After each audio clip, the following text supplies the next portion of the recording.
Hello, everyone, and I'm here with another news piece to discuss with you.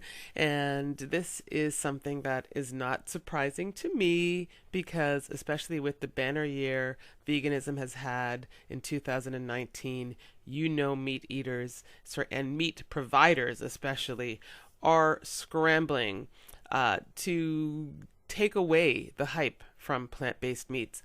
So this article I found, and it's arstechnica.com, arstechnica.com, and it says here that plant-based burgers are ultra processed like dog food. So, it's one thing to say they're ultra processed, right? We know what process is. It doesn't sound good to start with, but like dog food adds a whole different dimension to what they're trying to say. And that's something that is going to have a reaction. It's going to evoke a strong reaction from people, and you're going to be like, "Ooh, dog food," and hopefully want to stay away. So meat producers have a new ad. Apparently, they're trying to fight back. We get it; they're losing money. But this is I saw this and thought I have to do a story on this.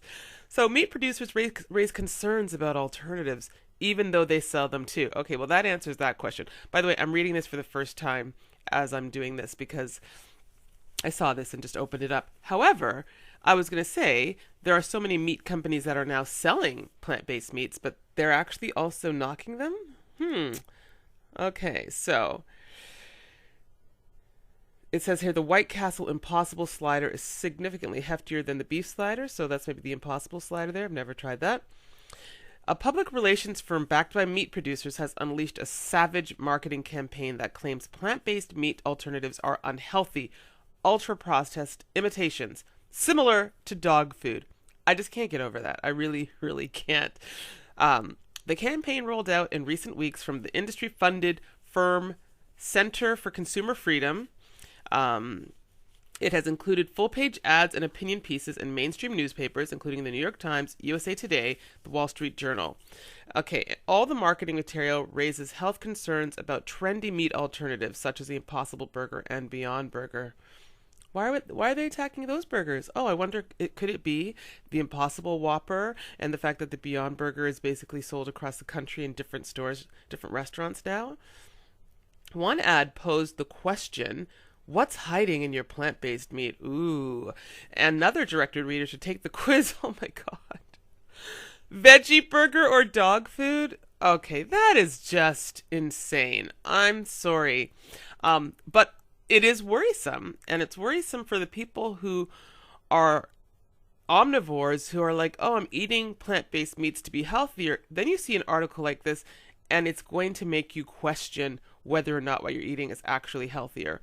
And at this point, I'm just going to point out that, eating some of these processed foods, you're not eating them to be healthier. You're eating them for convenience, and you should never make a staple of these foods in your diet like, oh, I've got to have Beyond meat all day long. That doesn't make any sense. But hey, you're going out to a restaurant, you're on the road, you want to pick up an Impossible Whopper, why not?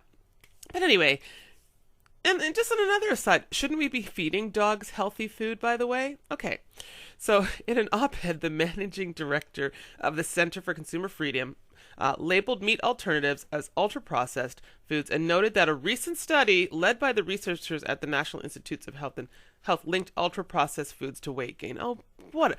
As if this is the first ultra-processed food. Ultra-processed foods have been around for so long, okay, including chocolate bars and packaged, Spam meat and all those other canned meats. Give me a break.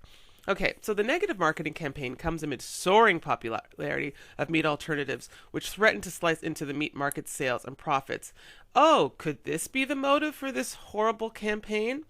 In recent months, big players in the meat industry had tried a different, some might say hypocritical, tactic to compete with the newcomers, and that is they released their own lines of meat alternatives. Now the industry wants consumers to think such alternatives are unhealthy. That just reminds me, there's another article that I saw that is positive for veganism, which I'll be doing a video on as well. So this is something to chew on. So whether meat alternatives really are healthier than meat is a complicated question that likely depends on how you eat them. So The one thing though is that I know, and anybody who is vegan understands, at the very least, we're not getting the cholesterol and saturated fat in a burger. So if you're out and you have an Impossible Whopper or Beyond Burger, it is, in my opinion, going to be a healthier burger because we're not getting some of the unwanted stuff that can lead to clogging of the arteries, with the exception of coconut oil, but it's a medium chain fatty acid. That said, you don't want to eat that all day either. So in the meantime, there have been studies on ultra-processed foods, and they have found problems. Coggin mentions in his op-ed. In fact, several studies, and there are links here, but anyway, that there are links between ultra-processed foods and obesity, as well as metabolic syndromes and other health problems. Well, you know what? For the research to be out on that, this would have had to have been on food that was out before, because the Beyond Burger and Impossible Whopper, they've really only just come out fairly recently.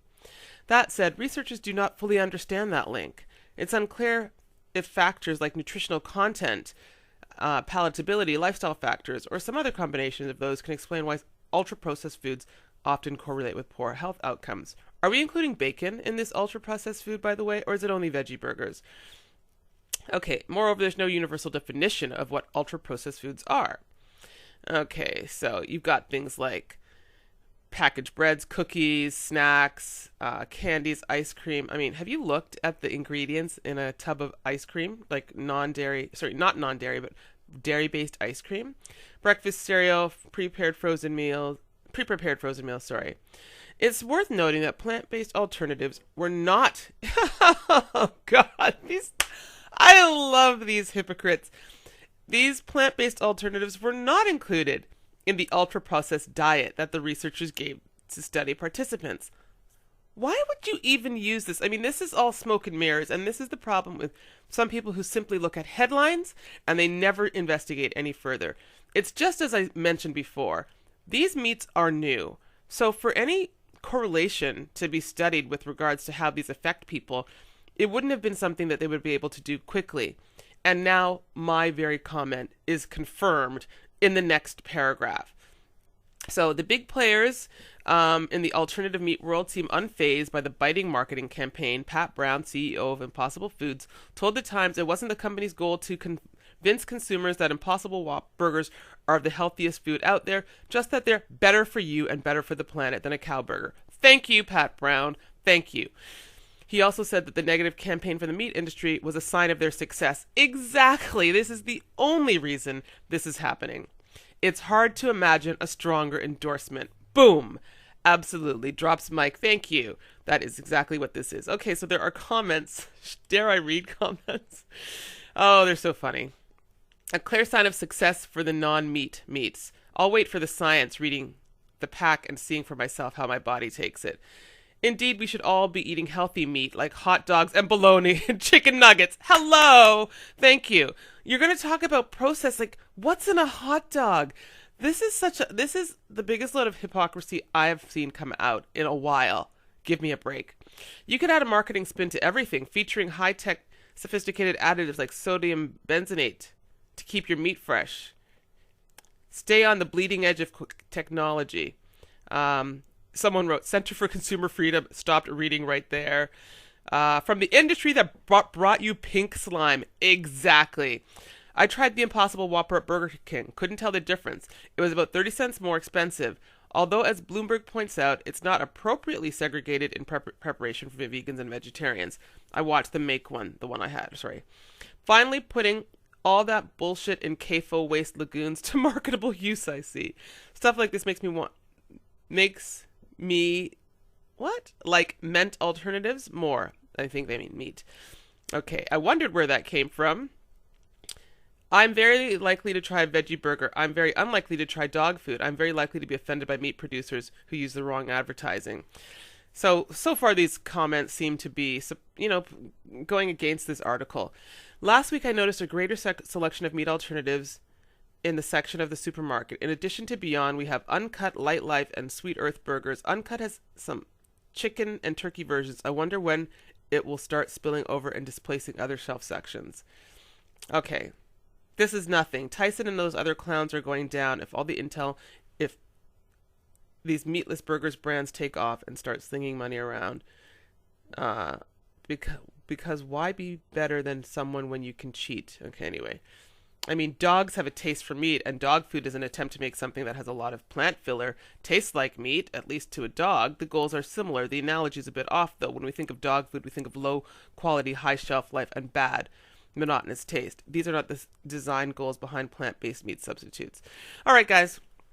So, I mean, what do you think of this absolutely horrible, horrible article? You know what I think. Give me a break, but, Pat Brown said it best. This is a sign of their success, and he can't think of a better endorsement. All right, guys, that is all for now. I look forward to hearing your opinions. I will see you in the next